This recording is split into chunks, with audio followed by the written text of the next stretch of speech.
c'est donc Marco Daniel qui habitait dans le 13e à côté de chez moi, et on se connaît depuis pas mal de temps. Ce qui nous a rapprochés, c'est l'intérêt que vous avez pour l'astrologie indienne. Moi-même, j'ai rencontré l'astrologie indienne il y a longtemps, il y a 30 ans. J'ai presque failli publier aux éditions, j'avais René Allo dans la Bibliotheca Hermetica. J'avais déjà publié 2 ouvrages, un sur Morin de Villefranche et un sur Abraham Ibn Ezra. Et je leur ai proposé, c'était en 78, je crois, une traduction du Brihad Jataka de Varamira. Alors j'avais préparé ça, et puis finalement, la collection s'est arrêtée, et donc l'ouvrage n'a jamais été publié. D'ailleurs, c'était peut-être pas d'une excellente qualité, parce que je ne connaissais pas le sanskrit, donc je travaillais à partir de différentes traductions anglaises. Alors vous-même, par contre, vous avez fait l'effort de connaître la langue. Oui, parce que je suis allé étudier le sanskrit à l'université de la Sorbonne Nouvelle. Oui. Et donc...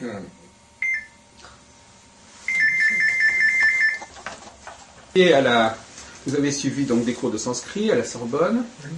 Et vous êtes arrivé à avoir une connaissance correcte des textes astrologiques dans leur langue d'origine.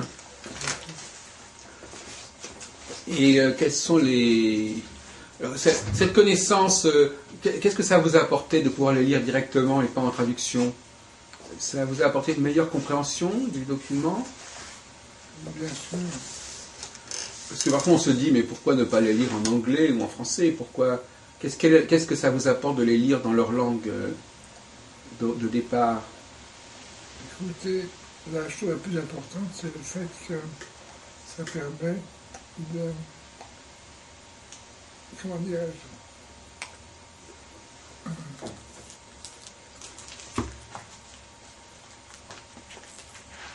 Oui, de surmonter le fait que les hindous ont, et qui sont tous des brahmanes, qui, en principe, ceux qui font de l'astrologie, ont un grand mépris pour les Européens.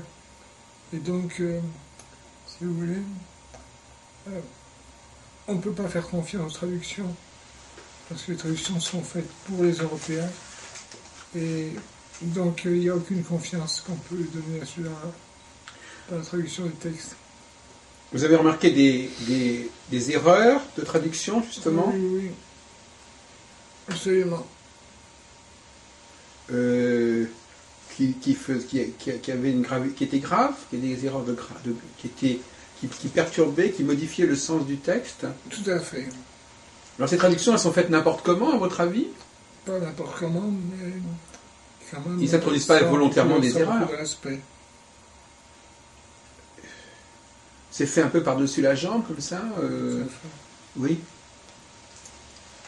D'accord.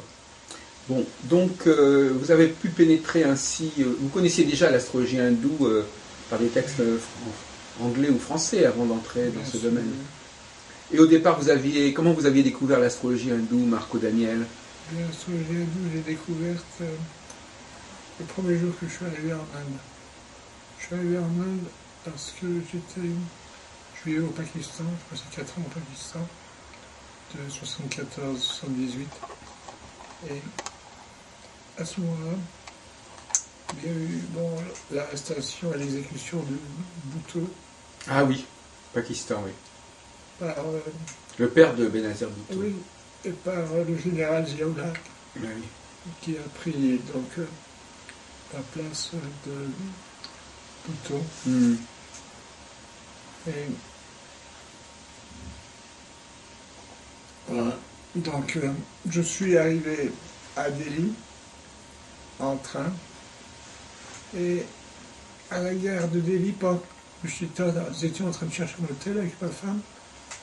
Nous avons découvert un homme qui nous a proposé de faire mon horoscope. Comme ça, oui. Comme ça, directement. Donc, bien sûr, ça m'a beaucoup intéressé. Et on s'est mis, donc, il s'est mis à calculer mon thème. Il m'a sorti des histoires tellement formidables que ça m'a beaucoup intrigué. Donc, bien sûr, je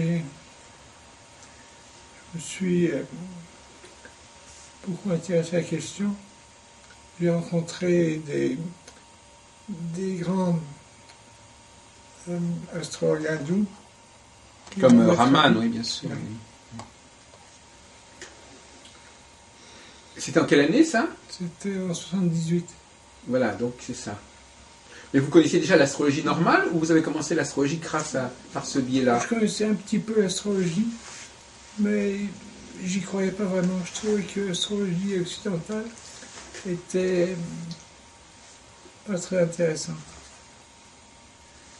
En quoi, justement, l'astrologie indienne vous est apparue progressivement plus intéressante que l'astrologie occidentale? Écoutez, l'astrologie indienne est surtout intéressante pour la possibilité qu'elle a de trouver des correspondances avec tous les domaines de la vie. Ce que ne peut pas faire l'astrologie occidentale. Non. Donnez un exemple de ce que l'astrologie occidentale ne peut pas faire et que l'astrologie indienne peut faire. Eh bien, par exemple, en astrologie hindoue, je vais vous donner un exemple. Une personne que j'ai vue récemment, qui est docteur, qui est médecin, qui s'intéresse à longévité. Oui. Et donc cet homme a, dans son horoscope hindou, découvert que la divinité qui gouverne son signe astrologique, c'est la divinité qui gouverne la constellation Strauss Lune. Et dans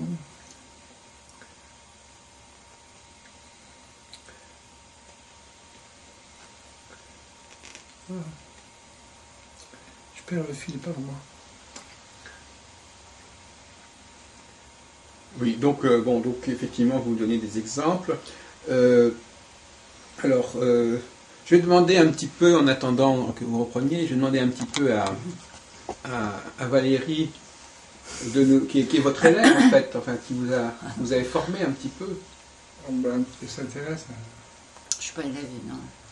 Vous avez, comment est-ce que vous avez capté ce qu'il faisait? Vous avez suivi un peu son travail? Vous avez suivi des cours avec lui? Comment est-ce que vous avez acquis vos connaissances? Cours, non. Bon, bah, c'est à la longue, hein, en fait, parce qu'à force de discuter de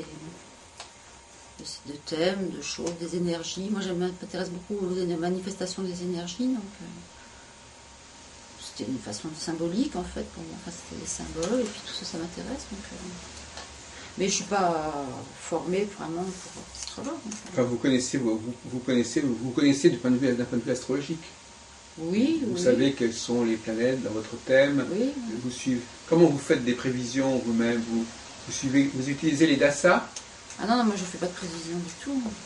Vous n'avez pas été initié aux dasas, aux périodes comme ça, qui sont très à la mode actuellement? Je ne sais pas lire l'horoscope. Ah, d'accord. Oui. Non, c'est une connaissance des symboles des planètes, quoi. Enfin, Et puis, parce que je connais pas grand-chose. Hein. Et comment vous suivez un peu son travail? Vous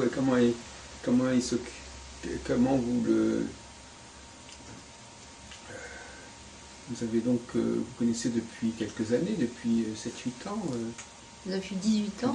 Depuis 18 ans. Donc, vous l'avez vu travailler, faire des traductions Oui. Je l'ai suivi quand elle était à la Sorbonne. Enfin, je voyais qu'il travaillait beaucoup. Ça avait l'air très compliqué. Très compliqué. Il faut avoir une très bonne mémoire pour faire tout ça. Pourquoi il faut de la mémoire? À quel niveau? Vous parlez tout à l'heure de grille. Oui, bah ça c'est encore autre chose. Ça, c'est Qu'est-ce qui vous fait penser que c'est une expression qu'on n'emploie pas tellement? Qu'est-ce que vous pensez qu'il faut avoir Les de grilles de l'alignement? lecture, les grilles de lecture, il faut déjà bien connaître par cœur tous les... Le yoga, tout ça. Oui, voilà, toutes les combinaisons, les yogas. Et puis après, il faut faire des recoupements. Donc il faut vraiment avoir une gymnastique d'esprit telle de faire tous ces recoupements, de savoir faire les dosages, de bien maîtriser tout ça. En tout cas. Et c'est ça qui fait que vous ne vous sentez pas Oui, capable oui. de vous mettre à consulter. J'ai pas l'esprit assez... Moi j'ai beaucoup d'imagination, de ce côté-là je ne me plains pas, mais pas de... C'est l'esprit synthétique je crois, un peu ça, non? L'esprit de la procédure, enfin il y a la procédure, il y a tout ça, j'ai pas du tout l'esprit procédure. La question que pose Valérie, Marco, est-ce que c'est compliqué de pratiquer l'astrologie? C'est certainement compliqué, oui. L'astrologie occidentale serait plus facile d'utilisation que l'astrologie indienne? Donc l'astrologie occidentale, c'est beaucoup l'intuition. Et plutôt que, disons, un véritable travail spéculatif. Alors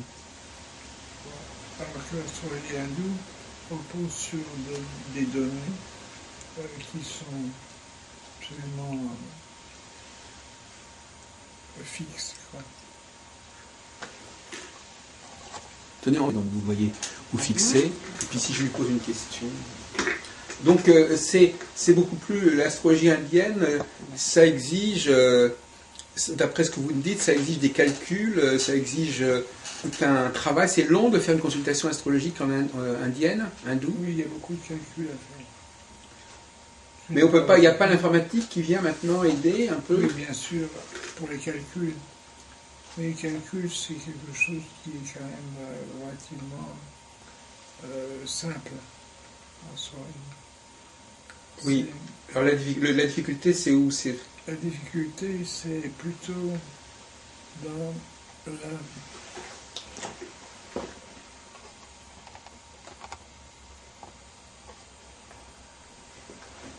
C'est plutôt dans...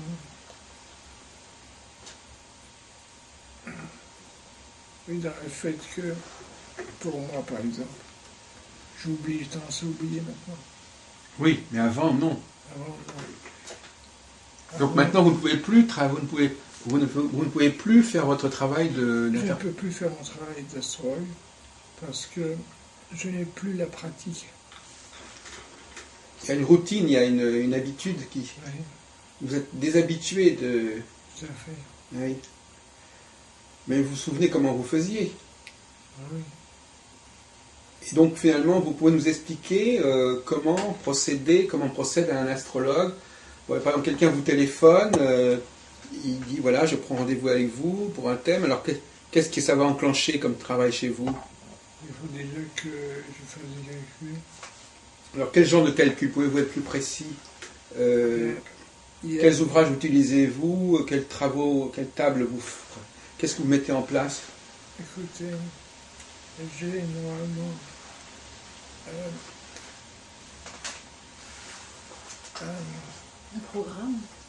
oui, on pourrait appeler ça un programme. On va dire que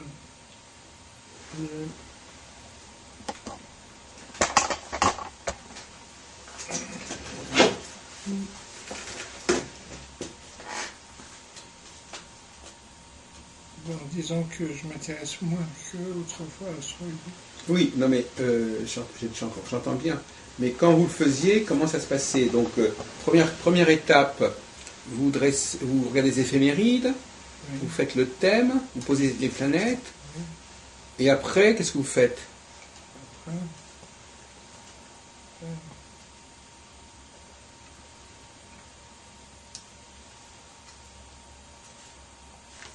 Après, bon, on commence par consulter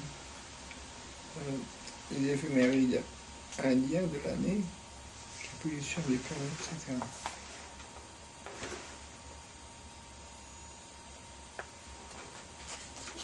Et ce livre que m'a donné Barbara est un Barbara de la livre... Motte Saint-Pierre. Oui, Barbara m'a donc envoyé ce livre.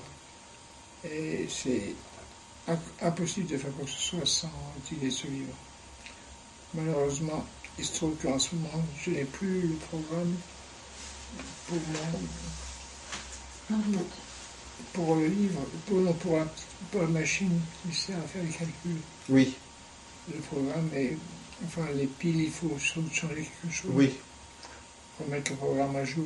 Non, mais ça c'est un autre problème, mais comment vous procédez normalement? Normalement, Si tout se passe bien, comment ça se passe? eh bien écoutez, donc, je consulte la position des planètes et je dresse la carte du ciel. Oui. À l'indienne, Indienne. avec les maisons en carré. Ah, tiens, oui, tu peux passer une feuille.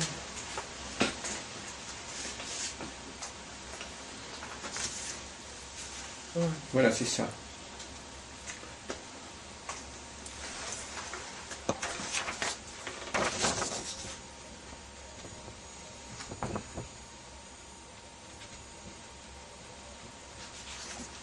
Donc vous disposez comme cela. Et ça, je dis que le calcul et la disposition de ça, c'est le travail ça correspond au travail de méditation de l'astrologue occidental, de l'astrologue général. C'est le travail de Méditation, méditation. c'est la discipline intellectuelle qui permet à l'astrologue de faire ce travail. Qu'est-ce que vous entendez par méditation, Marc Daniel? Ça veut dire quoi méditer pour vous? Méditer, ça veut dire réfléchir, ça veut dire s'astreindre à comprendre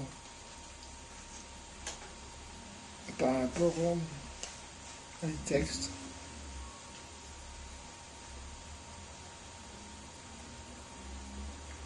Bon, alors ensuite, vous faites vous rectifiez le thème, non? Vous ne faites pas de rectification du thème natal à partir d'événements, non?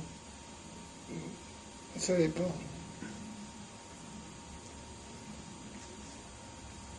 Ça dépend de la façon dont... Déjà, la connaissance qu'on a de la personne. Bien sûr, c'est évident, quoi. On va faire le même thème pour un homme que pour une femme. Ah, Bon, alors qu'a priori, c'est pas évident de voir si c'est un homme ou une femme dans le texte. bien sûr. Donc, tous les renseignements qu'on peut avoir déjà, a priori, sur la personne, viennent nous aider, quoi. Alors justement, quels sont ces renseignements sur les clients qui peuvent vous aider à travailler? Donc le sexe, qu'est-ce que vous demandez comme information?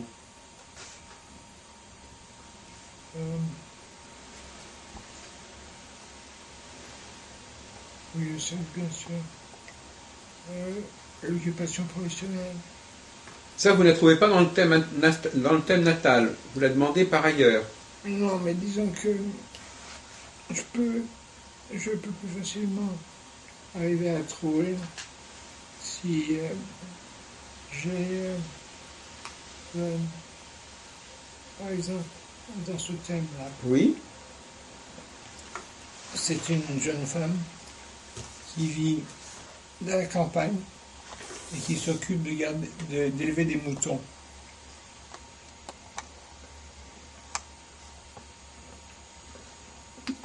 C'est ça. Vous savez ce qu'elle fait. Oui.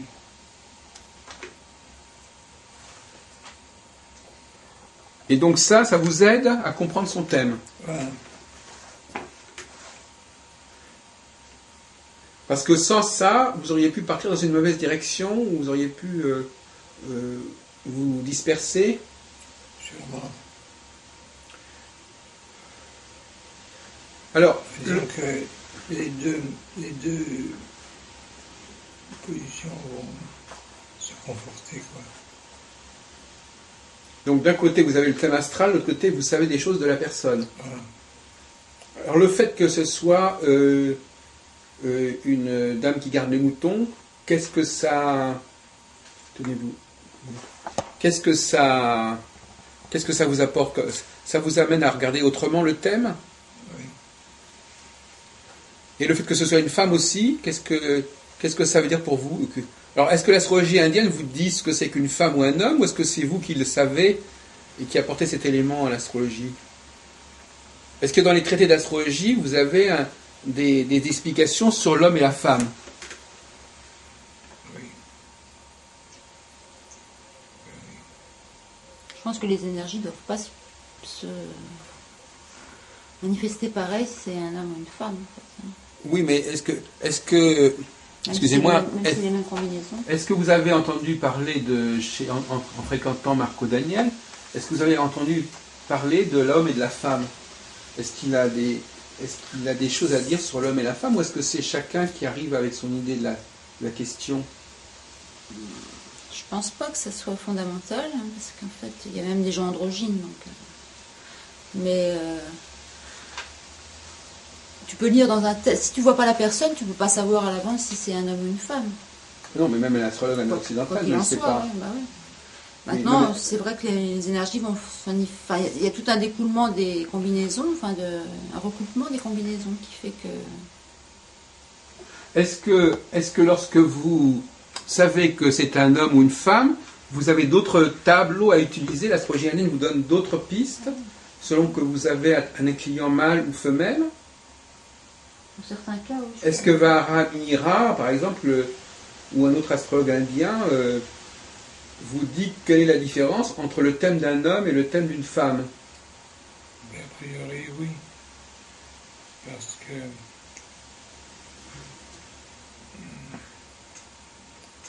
Allez-y. Il ne faut pas le distraire. a priori,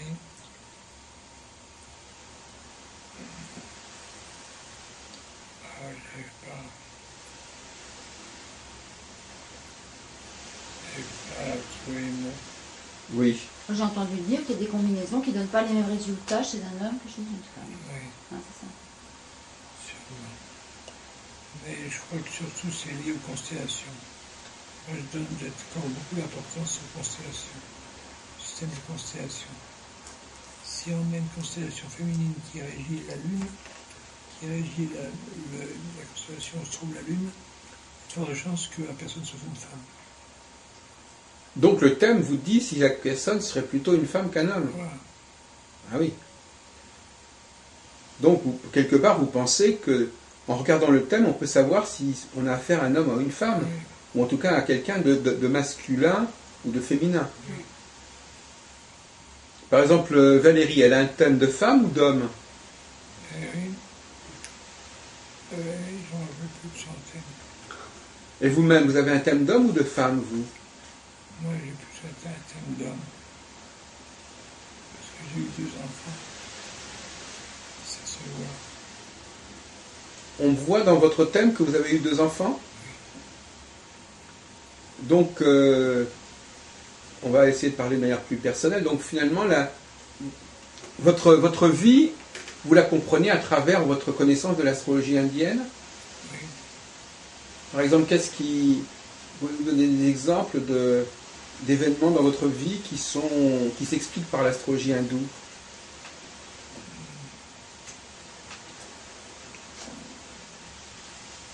Eh bien, le fait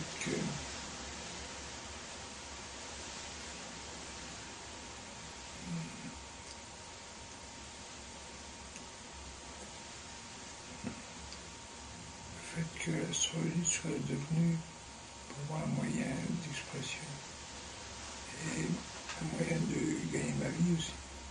Oui, bien sûr. Mais ça, c'est sûr que l'astrologie vous a aidé à vivre. Mais est-ce qu'elle vous a aidé à comprendre votre vie? À comprendre ma vie? Non. Pas vraiment. Ah. Finalement, vous ne pensez pas qu'on peut utiliser l'astrologie pour... le client, lui, peut avoir besoin de l'astrologie, mais l'astrologue, lui, il ne doit pas faire trop d'astrologie, c'est ça que vous dites? L'astrologue lui-même n'a pas à utiliser l'astrologie pour sa propre vie? Non. Disons que si on considère Euh,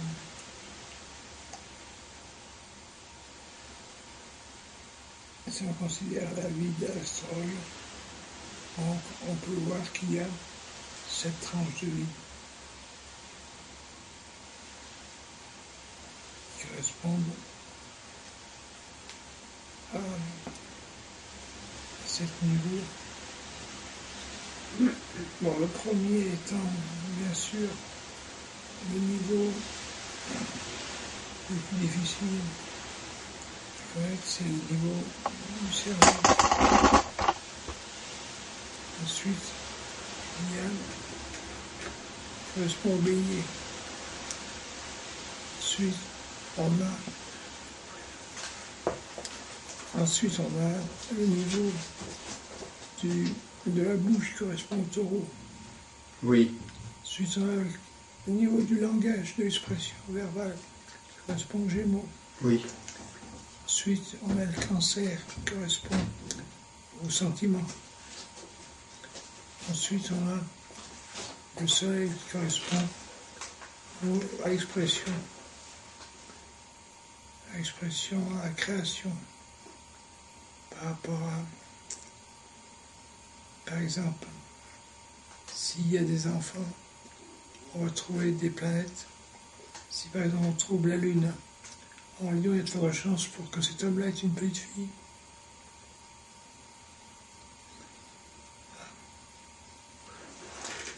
La lune en lion.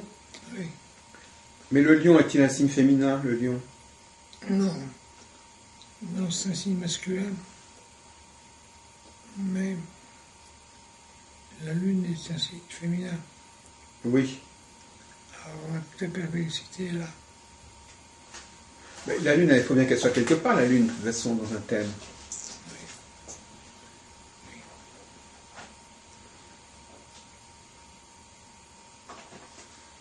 Bon, alors on va passer à la question des prévisions. Est-ce que vous êtes un amateur des dasa? Oui. Parce que j'ai rencontré récemment Monsieur Fatchine à Genève, qui est quelqu'un d'assez important, qui fait beaucoup de logiciels et qui accorde beaucoup d'importance au dasha. Mais le problème des dashas, c'est qu'on ne sait pas très bien d'où ça vient. On ne sait pas très bien comment on les a calculés. Enfin, on sait comment on les calcule, mais on ne sait pas très bien comment on les a définis. Quelle est la clé des dashas, monsieur Daniel? La clé des dashas, je dirais que c'est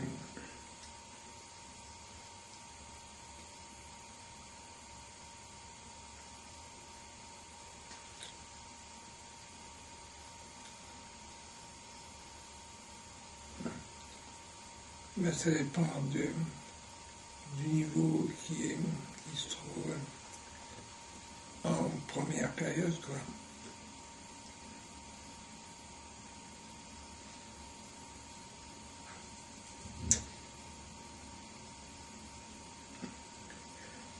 Oui. Actuellement, vous êtes dans quel dasha actuellement? Actuellement, je suis dans le dasha de Saturne. Et Valérie, il est dans quel dasha? Oui. C'est la grande période, là, ça. Saturne aussi. Saturne aussi, je crois. Oui. Alors vous y êtes depuis combien de temps? Depuis... difficile à dire. Et pour combien de temps encore vous y êtes? Vous passez bientôt au dasha suivant?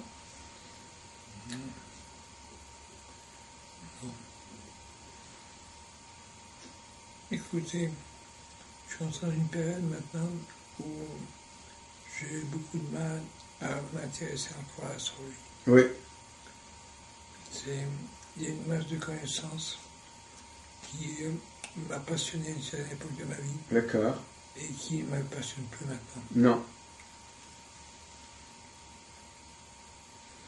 Vous avez pris du recul par rapport à l'astrologie? Oui. Est-ce qu'il y a des choses qui vous motivent moins par rapport à l'astrologie? Vous avez changé? Vous attendez moins de l'astrologie qu'avant? Oui. Vous lui faites moins confiance peut-être?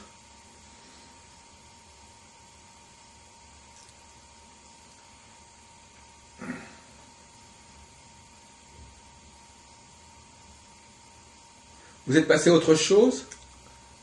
Je suis passé à autre chose, oui. À quoi vous êtes passé par exemple? Je suis passé aux situations de handicap. Ah oui, d'accord, mais ça c'est incompatible avec l'astrologie. Mais au niveau de la philosophie de la vie, vous avez une autre philosophie? Ben oui. Parce que, en fait,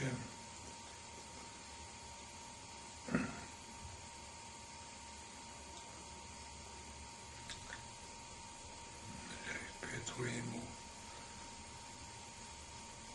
Oui, mais donc vous disiez qu'actuellement vous voyez les choses autrement. Vous êtes quelqu'un qui a fait beaucoup d'astrologie et qui aujourd'hui en fait moins. On fait même beaucoup moins. Est-ce que ça vient de la maladie ou est-ce que ça vient aussi de votre évolution psychologique ou spirituelle? Ça vient des deux.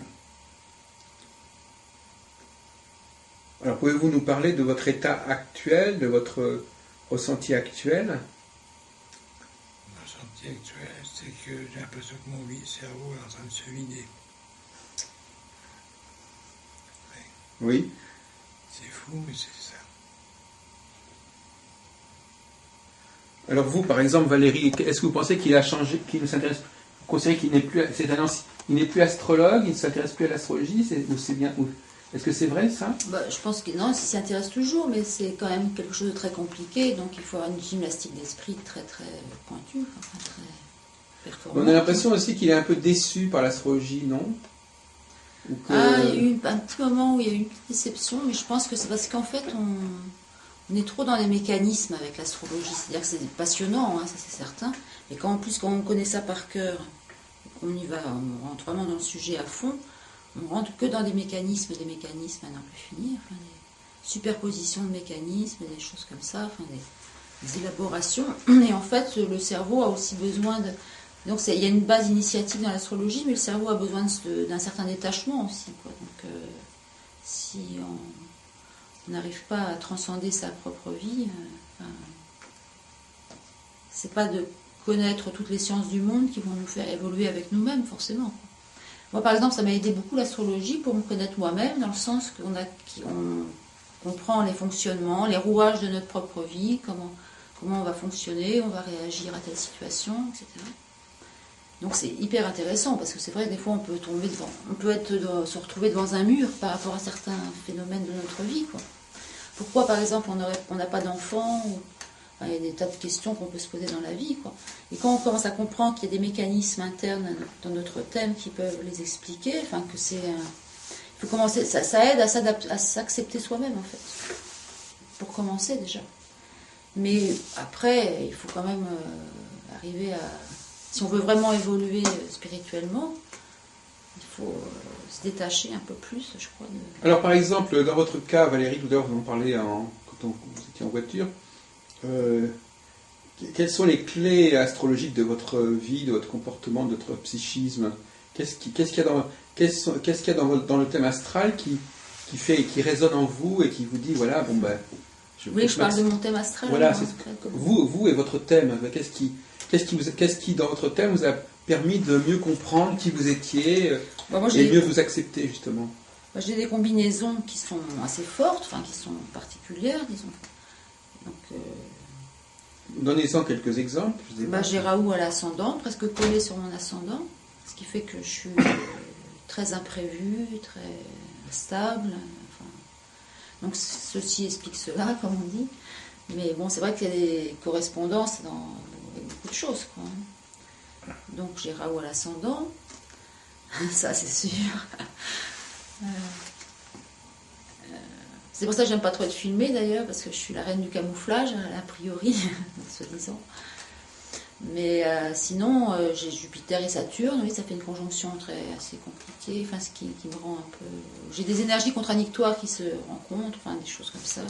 Bon, ça va, je m'en sors pas trop mal, bon, ça peut aller. Disons que j'arrive à trouver, justement, à partir du moment où on a des combinaisons qui s'opposent, donc ça crée des duels, enfin, des tensions internes, des choses, oui, qui se contredisent. Donc il faut justement, une fois qu'on les a compris, enfin, que c'était comme ça, pas autrement, puis qu'il fallait faire avec, il faut quand même arriver à les transcender. Donc ça, c'est sûr que l'astrologie ne va pas être suffisante pour transcender certains problèmes personnels, quoi. Ah oui. Après, c'est un travail interne parce que l'astrologue va vous communiquer quelque chose, va vous apprendre des choses sur vous, va vous communiquer plein de choses, des rouages de votre fonctionnement, etc. Mais après, c'est quand même à vous de vivre avec. C'est ça que vous appelez transcender, assumer, accepter. Oui, voilà, oui, assumer. Dans mon cas, c'est surtout assumer, et puis transcender aussi dans le sens de ne pas en souffrir, de pas... Je pense qu'il faut acquérir un certain détachement, quelque chose comme ça. Enfin. Détachement par rapport à votre thème ou par rapport à la... Ah, alors ça, oui, je ne suis pas la reine des philosophes, hein, mais... Bah, le détachement, c'est ce dont on parle beaucoup dans le yoga, par exemple, c'est de... comment on pourrait dire... Par rapport à votre thème, non, le thème, il est toujours là. Le thème, il est là. Le thème, c'est un petit peu un fondement, quelque part. On l'a à la naissance, bon... Je pense pas qu'il se transforme au cours de notre vie, hein, le thème. Sauf par les dassas. Par les dassas, c'est les périodes, oui, justement, qui sont périodes susceptibles qui vont quand même faire un peu changer votre thème. Ouais. Il y a des éléments imprévisibles. Des éléments imprévisibles que l'astrologie ne permet pas de prévoir. On peut prévoir qu'il y a une période où les événements peuvent être imprévisibles. C'est quoi alors que ça correspond à quoi comme configuration, une période où il y a des choses imprévisibles? Eh bien, par exemple, ça va être...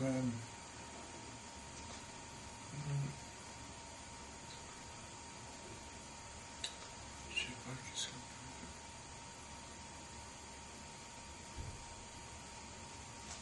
Alors, on voit... C'est curieux cette idée de prévision imprévisible. Je pense qu'il y a des combinaisons qui créent des phénomènes imprévisibles dans une vie. On peut voir à quel moment ça va être, peut-être, non? Mais on ne peut pas savoir, justement, puisque c'est imprévisible, le résultat que ça donnera. Quoi. Oui. Mais justement, c'est bien de le savoir aussi, quoi, quelque part, de s'attendre à quelque chose d'imprévisible. Enfin, on peut aussi... L'astrologue peut permettre à la personne de je suppose, quoi. Donc quand vous rencontrez, par exemple, quelqu'un qui est astrologue, vous ne trouvez pas tout à fait de communication avec cette personne parce que vous êtes un peu décalé, c'est ça, au niveau du signe zodiacal. Donc, vous allez dire que vous êtes de tel signe, alors que l'autre personne va penser qu'elle est d'un autre signe, que vous êtes d'un autre signe. Non, j'ai pas... Ben si, l'astrologie hindoue, vous savez qu'elle est décalée. Oui, il y a décalage, oui. Donc, quand vous rencontrez quelqu'un qui fait de l'astrologie occidentale, vous ne trouvez pas toujours forcément la même référence. Ah oui, ça c'est certain. Oui. Vous connaissez un petit peu autour de vous des gens qui s'intéressent à l'astrologie Je connais quelqu'un qui s'intéresse à l'astrologie d'une façon complètement différente. Alors, je ne sais pas exactement quel... Je le connais très peu, enfin, mais je sais que... Il s'y intéresse d'une façon... Je ne sais pas quel livre il a lu, il n'est pas astrologue déjà, mais enfin, il connaît toutes les correspondances symboliques, il connaît des tas de choses comme ça, il sort des trucs... Mais bon, il a du mal un petit peu à avoir des idées bien claires, à mon avis. Alors, monsieur, je voudrais aborder un sujet qui est assez connu, je ne sais pas si vous avez la force de me répondre. L'astrologie indienne, elle a été influencée par l'astrologie babylonienne, occidentale, ou grecque. Écoutez, je pense que c'est plutôt le contraire. Voilà, alors expliquez-nous un peu votre position. Ma position, c'est que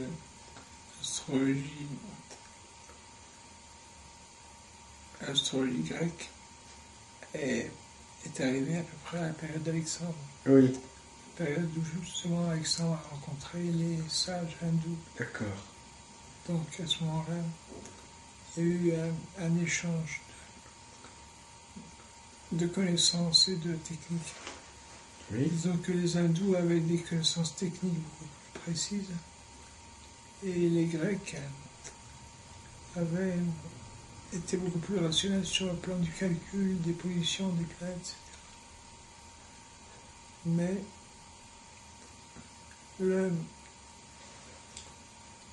ce qui est fantastique chez les hindous, c'est que tout de suite tenu compte du fait que l'astrologie était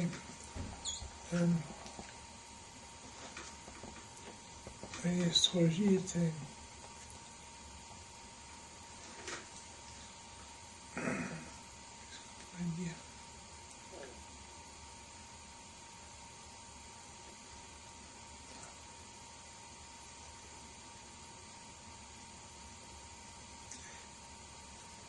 Moi, je vois les symboles partout dans ma vie maintenant. Par exemple, là, je vois la photo de mon père qui me surveille du haut de l'armoire. Et Oui.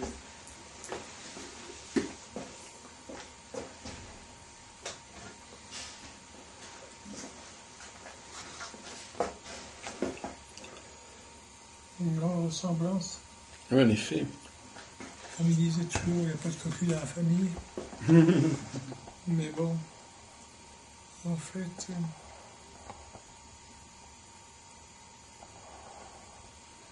Donc actuellement, vous êtes dans une phase post-astrologique où vous êtes un peu dans la mystique, un peu. Vous captez des symboles autour de vous. C'est peut-être plus vivant, comme disait Valérie, que de regarder le thème astral. Vous voulez dire que le monde autour de vous vous parle? C'est peut-être une évolution positive que d'essayer de capter les choses directement et non pas uniquement par les calculs. Vous croyez vous croyez à la vie après la mort, par exemple? oui. Moi, j'y crois fortement. Et lui, il y croit? Bah, Vous pendant interrogez longtemps, parfois vous allez voir des médiums ou vous êtes en contact avec des personnes de votre famille qui sont décédées? Non, mais j'avais un ami qui était très jeune et qui voyait qui pouvait vous dire vos vies antérieures. Enfin, il avait un don vraiment particulier. Et j'étais très très jeune, j'avais 17 ans. Donc, et c'est vrai que depuis ce temps-là, n'importe comment, j'ai vraiment senti Une présence? Oui, plongé dans une mémoire cellulaire en fait. J'ai vraiment senti quelque chose qui se passait dans tout mon corps jusqu'au bout des pieds, quoi. Et j'ai vraiment... Puis bon, j'y croyais déjà avant de le rencontrer, mais alors là, je croyais vraiment encore plus. Enfin, pas plus, mais disons que je le vivais vraiment, quoi. Donc Marco, par contre, il croyait pas forcément pendant un moment. Enfin, il avait toute une théorie un petit peu compliquée. Bon, moi, maintenant, j'ai pas d'explication plus que ça, dans le sens où je sais pas comment ça se passe exactement, etc. Enfin, je n'ai pas énormément de détails là-dessus, hein. Mais je sais que je l'ai vécu vraiment... personnellement, enfin dans le sens où mais je sais que je suis pas la seule, il y a des tas de gens qui ont eu des visions sur leur vie antérieure. Maintenant, la mémoire cellulaire, c'est peut-être pas forcément la vie antérieure, ça peut être la mémoire du monde, tout simplement, qu'on a en nous, nos gènes. Mais est-ce que vous pouvez nous parler un petit peu, Valérie, de l'époque où Marco Daniel donnait des cours? Comment est-ce qu'il parlait de l'astrologie à cette époque-là? Oh, il était passionné, hein, ça, on ne pouvait pas l'arrêter, je crois. Mais quel était son message? Enfin, je veux dire, son message, comment est-ce qu'il voyait l'apport? Qu'est-ce que l'astrologie pouvait apporter aux gens, à votre avis, de son point de vue? Bien, il aimait bien faire ressortir déjà chez les gens ce qu'ils avaient eu d'unique, en fait. Parce qu'en fait, chaque personne est unique, et le thème, c'est justement un peu l'empreinte de la personne, quelque part, quoi. C'est ça. Donc... arriver vraiment déjà à l'aider suivant c'est pour ça que c'est intéressant à la limite de savoir directement qu'est-ce qu'elle fait comme métier, enfin, je veux dire de poser même des questions de but en blanc, parce qu'en fait c'est que des recoupements après pour savoir où la personne veut aller, etc. et la diriger le mieux possible, et puis résoudre éventuellement des problèmes, et puis faire des prévisions, effectivement, c'est des prévisions souvent très justes, donc c'est-à-dire que donc finalement il ne cherchait pas à deviner ce qu'étaient les gens. Ah non, non, non. Il leur demandait plutôt des renseignements et après il pouvait extrapoler. Voilà, pour faire des recoupements, comme on dit, et puis voir exactement comment les énergies se manifestaient chez cette personne. Parce qu'en fait, même deux personnes qui ont des mêmes combinaisons, n'ont pas, la manifestation des énergies ne va pas se faire de la même façon forcément. Ça dépend justement, suivant son vécu, comment elle a exploité les énergies qu'elle a en elle. Donc si... D'ailleurs, il partait toujours à la base par remonter le cours de la vie de la personne, c'est-à-dire de partir de sa naissance. Il lui disait quelques déroulements de comment sa jeunesse avait dû se passer, etc. Donc ça mettait la personne en confiance, elle se disait, bah oui, c'est bien ça, c'est bien ça. Donc à la fois il pouvait dire des choses à l'avance, oui, oui, oui. Mais en même temps il attendait que la personne lui donne des informations voilà, en retour. Pour accélérer Il y avait un dialogue en fait. Voilà, oui, oui. Et puis ça permettait d'aller plus vite dans l'analyse véritable du thème, parce qu'en fait, voir comment les énergies s'étaient véritablement manifestées. Moi, je me souviens d'un thème une fois où la personne avait je ne sais plus quelle combinaison, parce que je ne m'y connais pas, mais Saturne collé sûrement sur son ascendant, je ne sais quoi, enfin quelque chose comme ça. Et il lui a dit, vous avez dû pas être élevé, parce qu'en plus il y avait d'autres recoupements avec la mère, sûrement, le père. Donc vous n'avez pas dû être élevé par vos parents, mais avec des personnes âgées. Enfin, vous avez, depuis votre plus jeune âge, vous êtes avec des personnes vraiment vieilles. Et la personne avait été élevée par ses grands-parents dans une maison de retraite avec un grand parc, avec que des vieux, des personnes âgées. Quoi. Mais c'était tellement flagrant que... Ah bon? Oui, c'est... Comment il s'appelle là? C'est quelqu'un qui travaille pour la télévision beaucoup. Oui. Comment il s'appelle? Bah, il y en a beaucoup. Donc, continuons un peu notre conversation. Donc, lui, pour lui, donc vous l'avez vu comme ça, vous l'avez assisté à des consultations? Non, on me racontait... Non, je n'assistais pas. Si, ça m'est arrivé quand même d'assister, oui, quand c'est des gens que je connaissais un peu, ou des choses comme ça. Voilà, que vous ameniez peut-être éventuellement. Mais sinon, il me racontait surtout des phénomènes dans le genre où c'était flagrant, comme ça. Enfin, parce qu'il y a des cas où c'est beaucoup moins flagrant. Les choses sont vraiment... Chaque personne, c'est différent. Donc... Donnez des exemples de choses qu'on peut, si on est vraiment en forme et qu'on est vraiment motivé, des choses qu'on peut arriver à dire à une personne en termes de faits, en termes d'événements, en termes de dates. Ah bon, on peut dire plein de choses. Ça, c'est chaque personne, oui. Enfin, des exemples. Une fois en Inde, il y a un exemple qui était flagrant. Enfin, disons, ce que je vous raconte, c'est les choses où c'est les plus flagrants. Voilà, c'est ça, oui. Hein. Donc, il y a un couple de jeunes mariés qui était venu à Goa. Et puis, tu peux me raconter l'histoire, si tu veux, non? Non, allez-y, Alors, en fait, Goa, c'est quand même une région un peu riche, c'est un peu le Saint-Tropez de l'Inde. Ah, d'accord. Et donc, une famille, un jeune couple de Bombay venait retrouver sa famille à Goa pour le mariage. Et comme Marco avait une certaine réputation là-bas en tant qu'astrologue... Ah bon? Pourtant, il y avait de la concurrence là-bas. À Goa, il n'y a pas tant de concurrence que ça, justement. Si, il y en avait quelques-uns, mais c'est pas comme dans certains centres de l'Inde où il y en a beaucoup plus, à tous les coins de rue, quoi. Disons que là, il y en a quand même moins.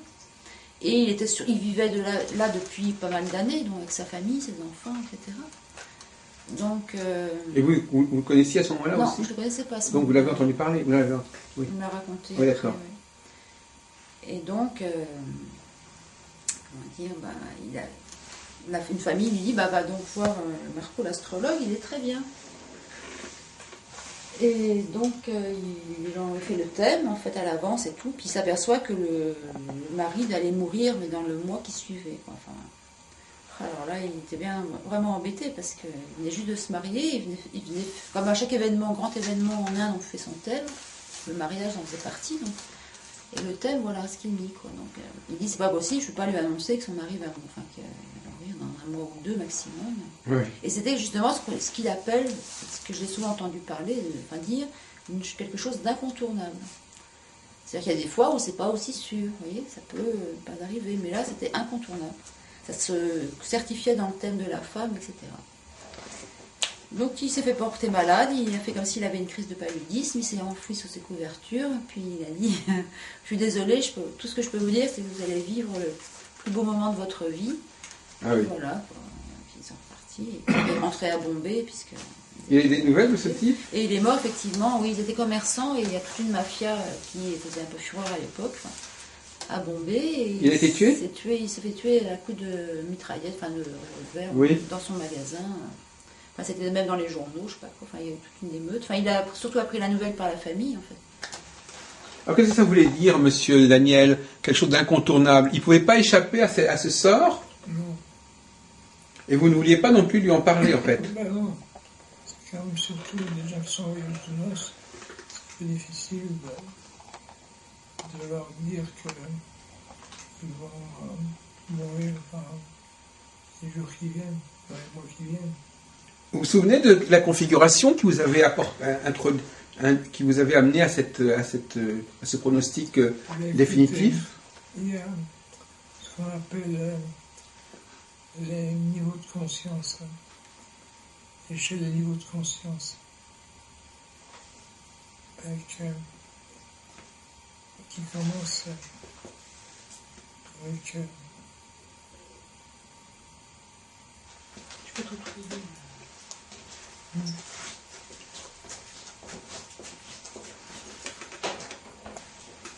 J'ai commencé ma vie par Vénus. J'ai vécu beaucoup d'amour dans ma vie, mes grands-parents, etc. Et ensuite, ça a été le soleil. Donc le soleil, c'était vraiment pour l'intelligence. Parlez des dachas, là. Je sais que j'avais tous les prix quand j'étais... Je cherche les niveaux de conscience.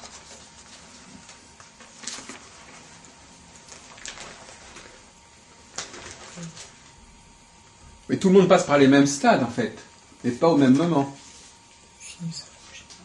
Donc vous avez commencé par... Alors là, c'est autre chose. Là, c'est Vénus, danger. Violette. Soleil, bonheur. Non, ça, c'est pas une niveau de conscience. Tout le monde a sa petite feuille comme ça, hein. C'est ce que tu faisais là. Ça commence par naissance. C'est ce qu'on appelle Nakshatra Siddhanta. Voilà, Nakshatra Siddhanta. Tu as ma feuille par exemple. Je vais passer. Je la remets.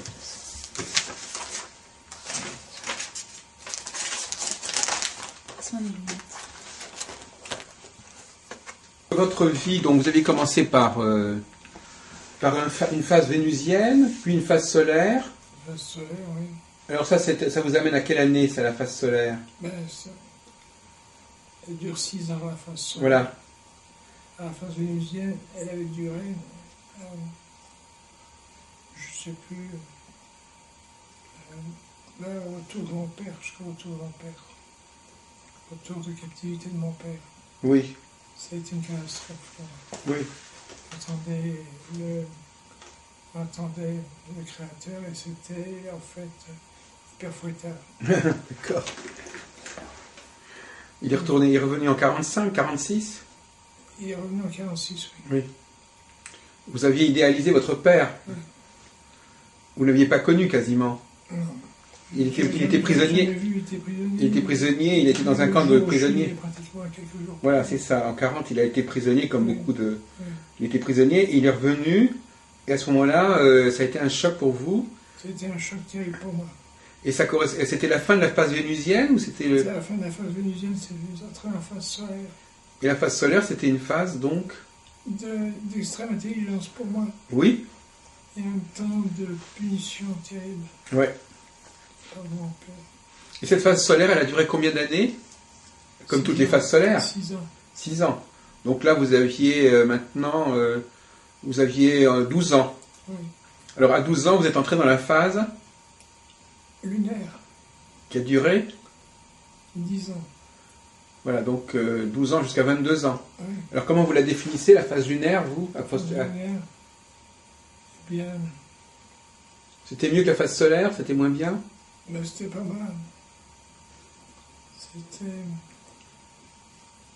beaucoup d'excitation. Excitation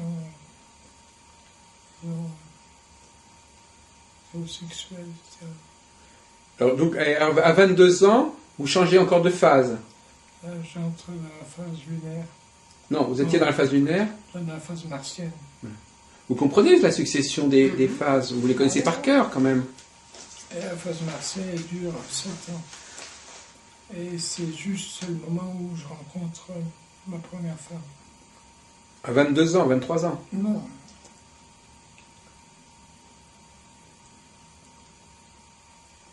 Peut-être bien, oui. Donc la phase martienne dure jusqu'à l'âge de 30 ans à peu près. Mhm. C'est l'aventure. La phase martienne, c'est l'aventure. C'est les grands voyages qui commencent. Et puis, le côté baratineur, quoi. Parce que Mars est en Gémeaux, et Vénus. Ensuite commence la période de...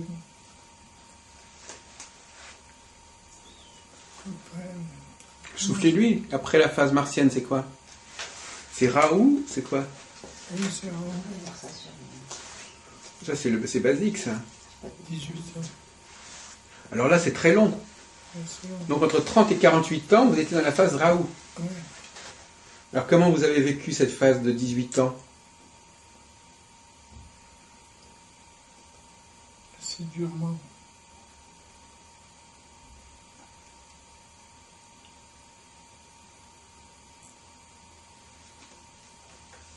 Et en fait, c'est toute la période où j'étais en Inde D'accord. et où j'ai commencé aussi à, disons que ce qui est connu pour Raoult en maison 5, c'est le fait de dire que ça permet de connaître intuitivement la pensée des autres. Donc, alors c'est typiquement ce qui m'est arrivé. C'est l'époque où j'ai commencé l'astrologie. Et alors ensuite est arrivée la période jupitérienne, À 48 ans. 48 ans, oui, Ça a duré combien de temps? qui dure 16 ans. 16 ans? Ah bon, alors ça vous amène de 48 à... Ça fait 60... ça fait déjà du 65... Oui. Vous en êtes sorti il n'y a pas longtemps, alors? Ben oui. Alors comment ça se passe, cette nouvelle phase? Après, c'est la phase comment? Qu'est-ce qu'il a dit? Jupitérienne. Jupitérienne?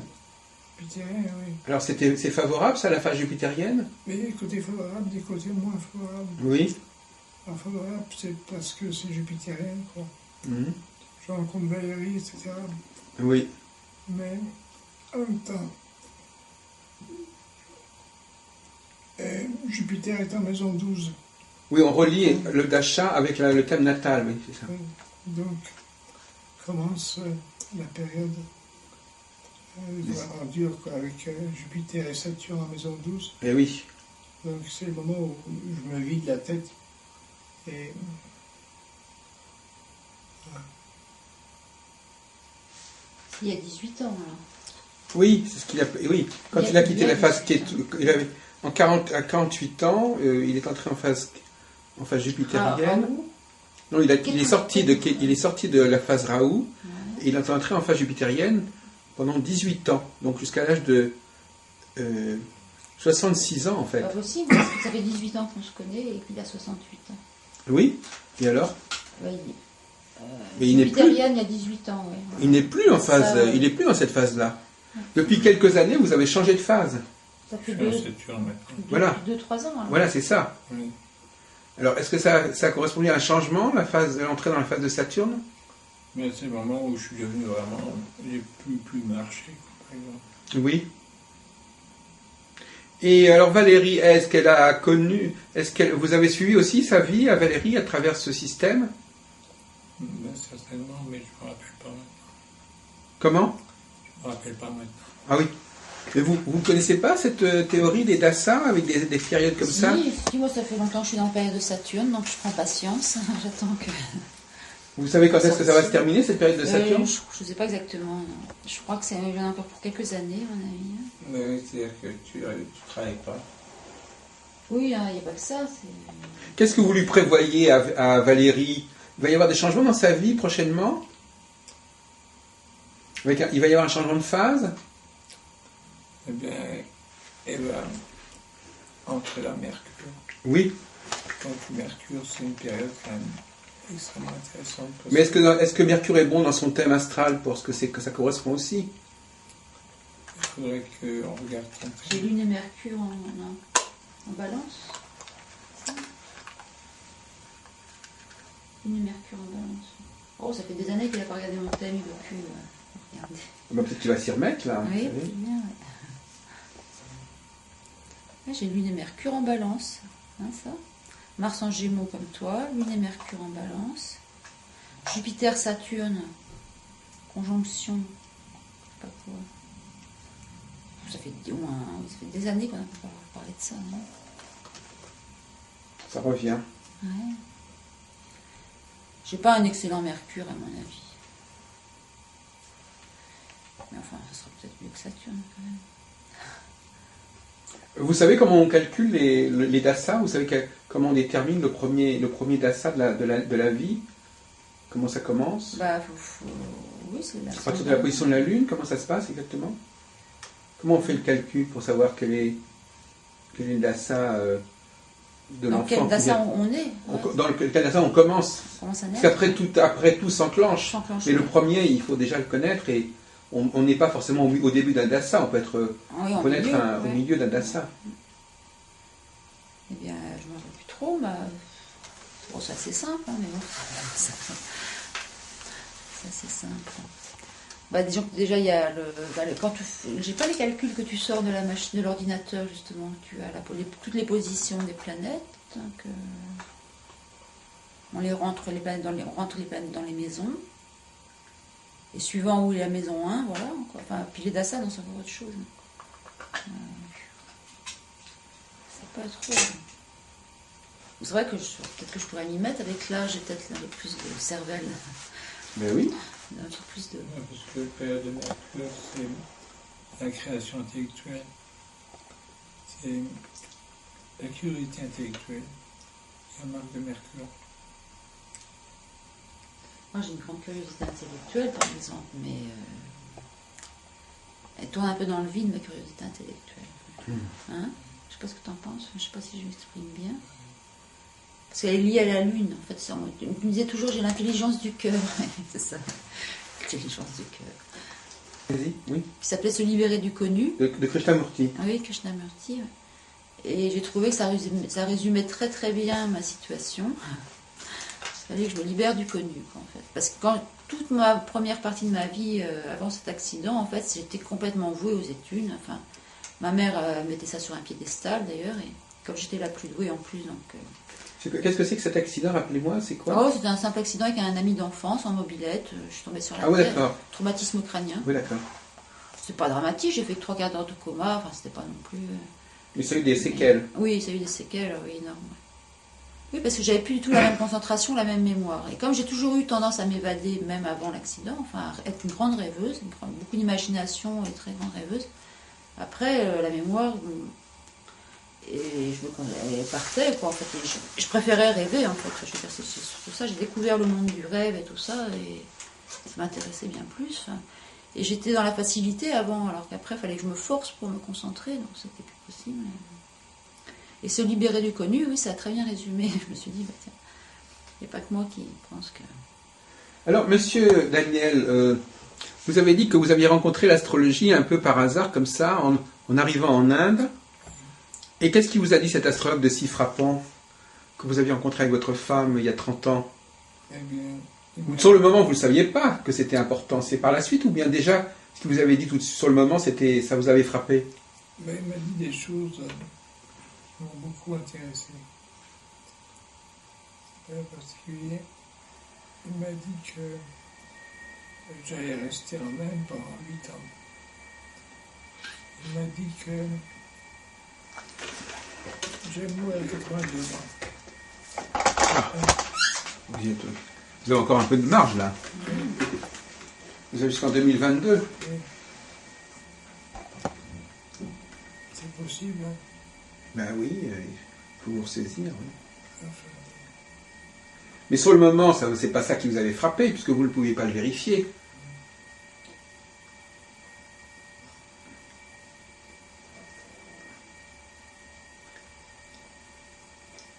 Alors, les astrologues indiens, parce que finalement, c'est vrai que ce qu'on vient de dire sur les périodes des dasas, c'est pas du tout familier aux astrologues occidentaux. Un astrologue occidental ne va pas dire je suis pendant 10 ans ou 15 ans dans une période X ou Y. Ça a son charme, en même temps, c'est quand même assez lourd comme système.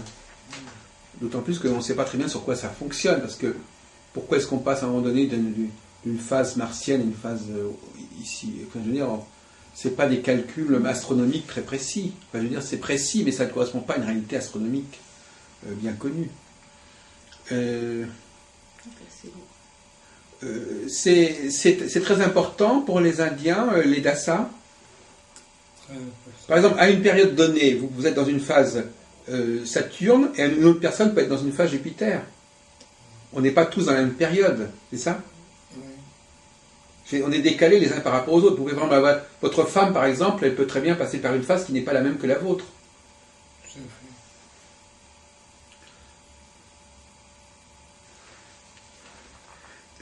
Oui, c'est-à-dire qu'effectivement, cette astrologie des dasas, d'ailleurs, dont on a parlé, encore une fois, je disais tout à l'heure avec monsieur Fatchin, c'est vrai que c'est quelque chose qui manque un peu à l'astrologie occidentale. Bon, d'un autre côté, les astrologues occidentaux, par exemple, ils vont dire Jupiter va transiter un signe pendant 2 ans, ou Uranus va transiter une planète pendant un signe pendant 3 ans ou 5 ans. Eux, ils ont un système plutôt avec les planètes. La planète passe d'un signe à l'autre.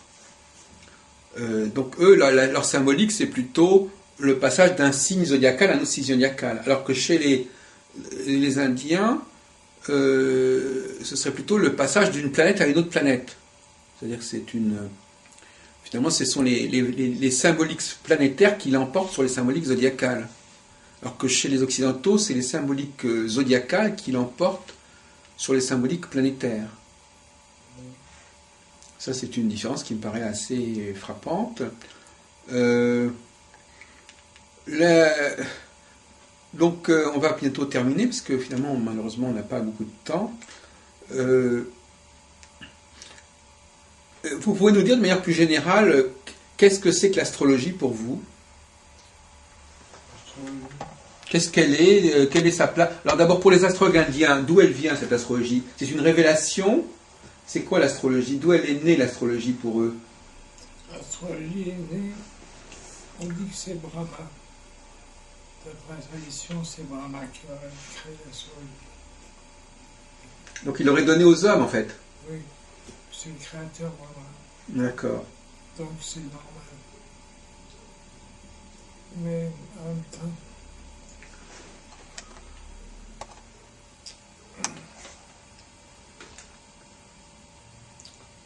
oui, ça permet d'ailleurs de... C'est comme ça que les Indiens calculent l'âge de la Terre. Ah voilà. Comment font-ils? C'est pas l'histoire des yugas, des Kali Yugas. Oui, c'est ça. Alors dites-nous quelques mots sur cette histoire des yugas. On est actuellement dans quoi d'ailleurs? Il y a beaucoup de gens qui se posent la question de savoir on est où actuellement? À la fin du Kali Yuga? À la fin du Kali Yuga. Et quand est-ce qu'on va sortir du Kali Yuga, monsieur Daniel? Est-ce qu'on le sait? Est-ce que ça dépend de quoi? Ça dépend d'une configuration? Ça dépend d'une constellation? Ça dépend de quoi? C'est une chronologie? Oui.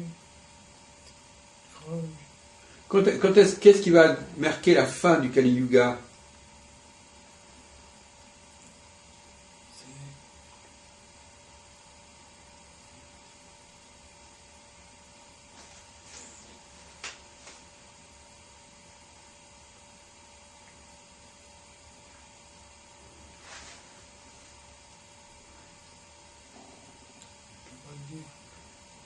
On est depuis combien de temps dans le Kali Yuga? Depuis combien de milliers d'années?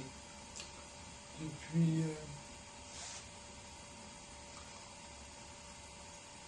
très longtemps.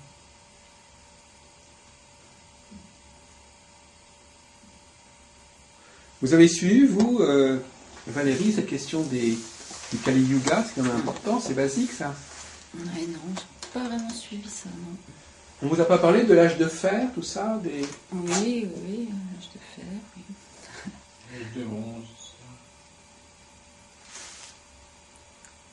Alors, vous pourriez nous dire encore quelques mots, s'il vous plaît, Valérie, sur votre expérience, cette rencontre avec les astrologues, avec l'astrologie. Qu'est-ce que c'est? Vous en faites, on va faire un peu le bilan. Ça vous a ouvert des portes, ça vous a ouvert des perspectives, ça a comblé un vide. Parce que vous me disiez tout à l'heure que vous aviez eu un traumatisme qui vous avait un petit peu affaibli. Et l'astrologie est venue par la suite, c'est ça? Oui. Et donc l'astrologie, est-ce que quelque part vous avez peut-être pensé que l'astrologie pouvait vous aider à trouver d'autres énergies, d'autres moyens de connaissance qui compenseraient vos manques?